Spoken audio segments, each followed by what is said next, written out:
School, college, ஆஃபீஸ்ன்னு எல்லாத்துக்கும் ஏத்த மாரியான சூப்பரான ஒரு லஞ்ச் பாக்ஸ் ரெசிபி பார்க்கலாம். இதுக்கு ஒரு 5, 6 சின்ன வெங்காயம், 4 பல்லு பூண்டு, ஒரு சின்ன துண்டு இஞ்சி, கொஞ்சமா மிளகு சேர்த்துக்கலாம்.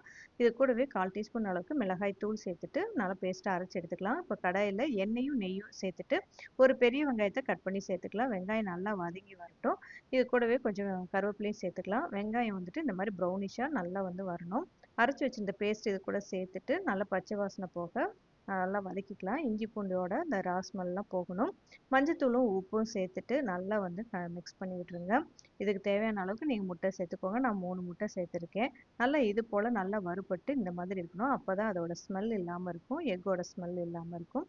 அப்புறம் வடித்து வச்சுருந்த சாதத்தை இது கூட சேர்த்துட்டு நல்லா ஜென்டிலாக கிளறி விட்டுருங்க. கடைசியாக கொஞ்சம் கொத்தமல்லி தழையும் தூவி விட்டுட்டா அவ்வளோதான். சூப்பராக டேஸ்டியான ஒரு லஞ்ச் பாக்ஸ் ரெசிபி ரெடி ஆயிடுச்சு. இது வந்து ரொம்பவே சூப்பராக இருக்கும். கண்டிப்பாக ட்ரை பண்ணி பாருங்கள்.